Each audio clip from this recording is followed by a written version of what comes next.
ನಮಸ್ಕಾರ, ಕನ್ನಡವನ್ನಿಗೆ ಸ್ವಾಗತ. ನಾನು ಭಾಗ್ಯನಾರಾಯಣ ಬೊಗ್ಗೋರಪ್ಪು.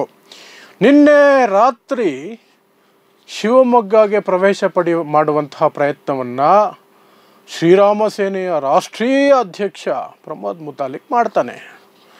ಅವನನ್ನು ಶಿವಮೊಗ್ಗದ ಗಡಿಯಲ್ಲೇ ತಡೆದಂತಹ ಪೊಲೀಸರು ಚಿಕ್ಕಮಗಳೂರಿಗೆ ವಾಪಸ್ ಕರ್ಕೊಂಡೋಗಿ ಬಿಡ್ತಾರೆ.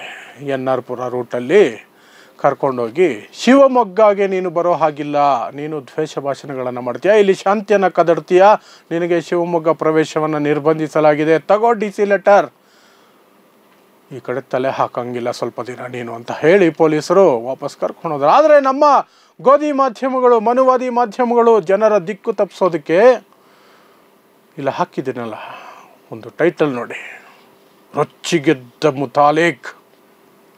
ಯಾವ ರೊಚ್ಚಿಗೂ ಎದ್ದಿಲ್ಲ, ಪೊಲೀಸರು ರೊಚ್ಚಿಗೆದ್ದಿದ್ದು. You are not allowed. ಆ ಟೈಟಲ್ ಹೆಂಗೆ ಕೊಟ್ಟಿದ್ದಾರೆ ಅಂದರೆ, ಮುತಾಲಿಕನ್ನು ತಡೆಯೋ ಪ್ರಯತ್ನ ಮಾಡಿದ್ರು. ಮುತಾಲಿಕ್ ರೊಚ್ಚಿಗೆದ್ದಿದ ತಕ್ಷಣ ಪೊಲೀಸರು ಹೆದರ್ಕೊಂಡು ಮುತಾಲಿಕ್ಗೆ ರಾಜಮಾರ್ಗವನ್ನು ಮಾಡಿಕೊಟ್ರು. ಮುತಾಲಿಕ್ ರಾಜಾರೋಷವಾಗಿ ಶಿವಮೊಗ್ಗ ಫುಲ್ಲು ಓಡಾಡ್ಬಿಟ್ರು ಅನ್ನೋ ರೀತಿಯಲ್ಲಿದೆ. ಆದರೆ ನಡೆದಿದ್ದು ವಾಸ್ತವ ಬೇರೆ. ನಾಟ್ ಅಲೋಡ್ ಅಂದರೆ ನಾಟ್ ಅಲೋಡ್ ಅಷ್ಟೇ, ಹೋಗ್ತಾ ಇರಬೇಕು ಅಂತ ಪೊಲೀಸರು ಎಸ್ಕಾಟ್ ಮಾಡ್ಕೊಂಡೋಗಿ NR ಪುರದಲ್ಲಿ ತಗೊಂಡೋಗಿ ಬಿಟ್ಬಿಟ್ಟು ಬಂದರು. ಶಿವಮೊಗ್ಗ ಬಂದಿಯ ಹುಷಾರಂತ. ಏನಕ್ಕೆ ಹೋಗಿದ್ದಿದ್ದು ಮುತಾಲಿಕ್? ಯಾವ ಮುತಾಲಿಕ್? ಪ್ರಮೋದ್ ಮುತಾಲಿಕ್, ಶ್ರೀರಾಮ ಸೇನೆಯ ರಾಷ್ಟ್ರೀಯ ಅಧ್ಯಕ್ಷ. ಪಬ್ಬುಗಳಲ್ಲಿ ನುಗ್ಗೋದು, ಹೆಣ್ಣು ಮಕ್ಕಳನ್ನು ಹೊಡೆಯೋದು, ಪಾಕಿಸ್ತಾನ ಬಾವುಟ ಆರಿಸಿದಂತಹ ಆರೋಪ ಹೊತ್ತಿದ್ದು, ಗಲಭೆ ಮಾಡಿಸೋದಕ್ಕೆ ಇಷ್ಟು ಲಕ್ಷ ಕೊಡಿ ಗಲಭೆಗಳನ್ನು ಮಾಡಿಸ್ತೀನಿ ಅಂತ ಸ್ಟಿಂಗ್ ಆಪರೇಷನಲ್ಲಿ ಸಿಕ್ಕಾಕೊಂಡಂತಹ ಆರೋಪ ಹೊತ್ತಿದ್ದಂತಹ ವ್ಯಕ್ತಿ. ಇಂತಹ ಹಿನ್ನೆಲೆಯ ವ್ಯಕ್ತಿ ಈ ಏನಂತಾರೆ ಮನುವಾದಿ ಮಾಧ್ಯಮಗಳಿಗೆ ಹೀರೋ ಥರ ಬಿಂಬಿಸಬೇಕು ಅಂತ ಏನು ನಡೆದ್ರೂ ಅವನ ಮುಂದೆ ಹೋಗಿ ಮೈಕ್ ಹಿಡಿಯೋದು. ಅವನೇನೋ ದೊಡ್ಡ ಮಹಾನ್ ಹೋರಾಟಗಾರ ಅಂತನೋ ಅಥವಾ ಬುದ್ಧಿಜೀವಿ ಅಂತನೋ ಇನ್ನೇನೋ ಅನ್ನೋ ಥರ. ನಿಮ್ಮ ಅಭಿಪ್ರಾಯ ಏನು? ಅವನು ಬಾಯಿಗೆ ಬಂದಂಗೆ ಬೊಗಳೋದು, ಅದನ್ನೇ ಪ್ರಸಾರ ಮಾಡೋದು. ಮುಸ್ಲಿಮರ ವಿರುದ್ಧ ಬಾಯಿಗೆ ಬಂದಂಗೆ ಮಾತಾಡ್ತಾನೆ, ಅದನ್ನು ಪ್ರಸಾರ ಮಾಡ್ತಾರೆ ಅವರು. ಅವನೇನೋ ದೊಡ್ಡ ಹೋರಾಟಗಾರ ಅನ್ನೋ ರೀತಿ. ಆದರೆ ಪೊಲೀಸರು ತಿರುಗಿ ಬಿದ್ದಾಗ ಬಂದ ದಾರಿಗೆ ಸುಂಕ ಇಲ್ಲ ಅಂತ ವಾಪಸ್ ಎತ್ಕೊಂಡೋಗಿ ಬಿಸಾಕ್ತಾರೆ. ಅದೇನೇನೇ ನಡೆದಿತ್ತು. ಅದ್ಯಾವುದೋ ಲವ್ ಜಿಹಾದ್ ಅಂತೆ, ಅದ್ರ ಬಗ್ಗೆ ಯಾರೋ ಒಬ್ಬ ಪುಸ್ತಕ ಬರೆದಿದ್ದಾನಂತೆ, ಅದನ್ನು ಇವತ್ತು ಬಿಡುಗಡೆ ಮಾಡಬೇಕಿತ್ತಂತೆ ಶಿವಮೊಗ್ಗದಲ್ಲಿ. ಅದರ ನಂತರ ಹೋಟೆಲ್ ಒಂದರಲ್ಲಿ ಪತ್ರಿಕಾಗೋಷ್ಠಿ ಬೇರೆ ಅಂತೆ. ಎಲ್ಲ ಯೋಜನೆಗಳನ್ನು ಮಾಡ್ಕೊಂಡಿದ್ರು. ಮಾತಾಡೋದೇನು? ಮುಸ್ಲಿಮರ ವಿರುದ್ಧ ಒಂದಷ್ಟು ದ್ವೇಷ ಕಾರೋದಕ್ಕೆ ಒಂದು ಪತ್ರಿಕಾಗೋಷ್ಠಿ, ಅದು ಯಾವುದೋ ಒಂದು ಪುಸ್ತಕ, ಲವ್ ಜಿಹಾದ್ ಬಗ್ಗೆ ಪುಸ್ತಕ. ಮುತಾಲಿಕ್ ಮೇಲೆ 30 ಕೇಸ್ ಇದೆ, 30ಕ್ಕಿಂತ ಜಾಸ್ತಿ ಕೇಸ್ ಇದೆ ದ್ವೇಷ ಭಾಷಣದ್ದು.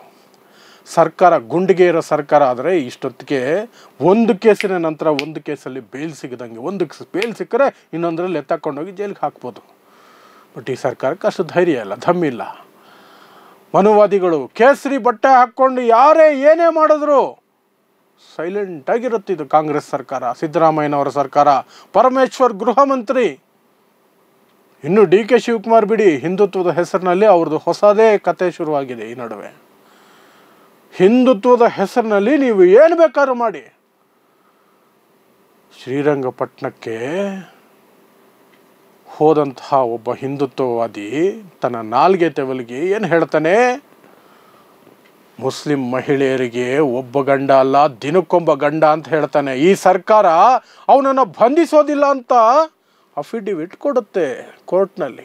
ಇದೇ ಸಿದ್ದರಾಮಯ್ಯನವ್ರ ಸರ್ಕಾರ. ಅಂತಹ ಸರ್ಕಾರ ಇನ್ನೇನು ಕ್ರಮ ಕೈಗೊಳ್ಳುತ್ತೆ?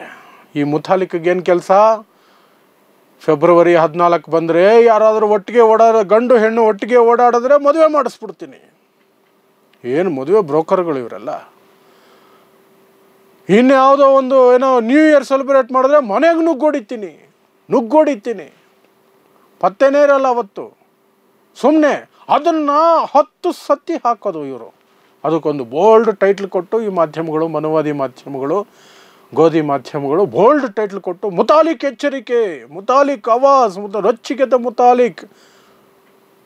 ಅವನು ಯಾರು? ಯಾಕೆ ಅವನು ಹೇಳಿದ ಹೇಳಿಕೆನ ಯಾಕೆ ಹಾಕಬೇಕು? 30 ಕೇಸು ದ್ವೇಷ ಭಾಷಣದ ಕೇಸ್ ಇರುವವನನ್ನು ಮಾಧ್ಯಮಗಳು ಯಾಕೆ ಬಿಂಬಿಸ್ಬೇಕು? ಅವನ ಹೇಳಿಕೆ ಯಾಕೆ ಬೇಕು ಈ ಮಾಧ್ಯಮಗಳಿಗೆ? ಯಾಕೆಂದರೆ ಇವರು ಒಳಗಿಂದನ್ನು ಇವರು ಹೇಳೋಕ್ಕೆ ಅವ್ರಿಗೆ ಧೈರ್ಯನೂ ಇಲ್ಲ, ಅವಕಾಶನೂ ಕಡಿಮೆ ಅಂತ ಅಂದ್ಕೊಂಡಿರ್ತಾರೆ. ಹಾಗಾಗಿ ಅಂತಹ ಮಾತುಗಳನ್ನು ಹೇಳಿದವ್ರನ್ನ ಇವರು ಹೀರೋ ಥರ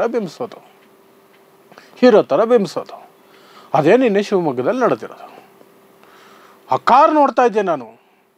ಯಾವ ಕಾನೂನಲ್ಲಿ ಅವಕಾಶ ಇದೆ? ಯಾವುದೋ ಒಂದು ಕೇಸರಿ ಬಣ್ಣದ ಬೋರ್ಡ್ ಹಾಕೊಂಡವನೇ ನಂಬರ್ ಪ್ಲೇಟ್ ಮೇಲೆ ರಾಷ್ಟ್ರೀಯ ಅಧ್ಯಕ್ಷ ಶಿವಸೇನೆ ಶ್ರೀರಾಮ ಸೇನೆ ಅಂತೆ, ರಿಜಿಸ್ಟರ್ಡ್ ಅಂತ ಬ್ರ್ಯಾಕೆಟಲ್ಲಿ ಬೇರೆ. ಅದು ಪೊಲೀಸರು ನಿನ್ನ ಅವನನ್ನು ವಾಪಸ್ ಕಳಿಸಿದ್ರಲ್ಲ, ಯಾಕೆ ಬಿಚ್ಚಲಿಲ್ಲ? ಅದನ್ನು ಯಾರಿಗೂ ಅಲೌಡ್ ಇಲ್ವಲ್ಲ. ಮುಖ್ಯಮಂತ್ರಿ ಅಂತಹ ಅಥವಾ ದೊಡ್ಡ ದೊಡ್ಡ ಮಿನಿಸ್ಟ್ರಿಗಳಿಗೆ ಮಾತ್ರ ಅಲೌಡ್. ಅದು ಸರ್ಕಾರಿಯಲ್ಲಿ ದೊಡ್ಡ ದೊಡ್ಡ ಹುದ್ದೆಯಲ್ಲಿರೋರಿಗೆ ಮಾತ್ರ. ಈ ರೀತಿ ಯಾರೂ ಹಾಕಬಾರ್ದಂತ ಕಾನೂನೇ ಇದೆಯಲ್ಲ. ಹೆಂಗೆ ಬಿಟ್ಟಿದ್ದಾರೆ ಅವನ್ನ? ಆದರೂ ಬಿಡ್ತಾರೆ. ಯಾಕೆ? ಇವ್ರಿಗಷ್ಟು ಧೈರ್ಯ ಇಲ್ಲ ಅಷ್ಟೇ. ನೇರ ಧೈರ್ಯ ಇಲ್ಲ ಅಂದರೆ ಇಲ್ಲ ಅಷ್ಟೇ. ಆದರೆ ನಿನ್ನೆ ಒಂದಷ್ಟು ಧೈರ್ಯವನ್ನು ಅಲ್ಲಿನ ಪೊಲೀಸರು ತೋರಿಸಿದ್ದಾರೆ. DC ಆದೇಶವನ್ನು ತೋರಿಸಿ ಹೊಡ್ತಾ ಇರೋ ನೀನು ಇಲ್ಲಿಂದ ಅಂತ ಕರ್ಕೊಂಡೋಗಿ ಶಿವಮೊಗ್ಗದ ಗಡಿಯಿಂದ ಹೊರಗೆ ಬಿಸಾಕಿಬಿಟ್ಟು ಬಂದಿದ್ದಾರೆ. ಆದರೆ ಮಾಧ್ಯಮಗಳು ಅದನ್ನು ಮುಚ್ಚಿಡೋದಕ್ಕೆ, ಪೊಲೀಸರು ಹೆದರ್ಕೊಂಡ್ರು ಅನ್ನೋ ರೀತಿಯಲ್ಲಿ ತೋರಿಸೋದಕ್ಕೆ, ಬಿಲ್ಡಪ್ ಕೊಡೋದಕ್ಕೆ ರೊಚ್ಚಿಗೆದ್ದ ಮುತಾಲಿಕ್ ಅಂತ ಟೈಟ್ಲ್ಗಳು ಕೊಟ್ಕೊಂಡು ತಮಗೆ ತಾವೇ ಸಮಾಧಾನ ಮಾಡ್ಕೊಳ್ತಾ ಇದ್ದಾರೆ. ಇದನ್ನೇ ಆತ್ಮರಥಿ ಅಂತ ಕರ್ಕೊಳ್ಳೋದು. ನೋಡೋಣ ಈ ಸರ್ಕಾರಕ್ಕೆ ಅದು ಯಾವಾಗ ಧೈರ್ಯ ಬರುತ್ತೋ, ಇಂಥವ್ರ ಮೇಲೆ ಯಾವಾಗ ಕ್ರಮ ಕೈಗೊಳ್ತಾರೋ, ಈ ರಾಜ್ಯ ಮತ್ತೆ ಸಂಪೂರ್ಣವಾಗಿ ಸರ್ವ ಜನಾಂಗದ ಶಾಂತಿಯ ತೋಟ ಆಗುತ್ತಾ ಕಾಯೋಣ. ನೋಡ್ತಾ ಇರಿ ಸಮಾಜಕ್ಕಾಗಿ ಕನ್ನಡ 1 ನ್ಯೂಸ್. ನಮಸ್ಕಾರ.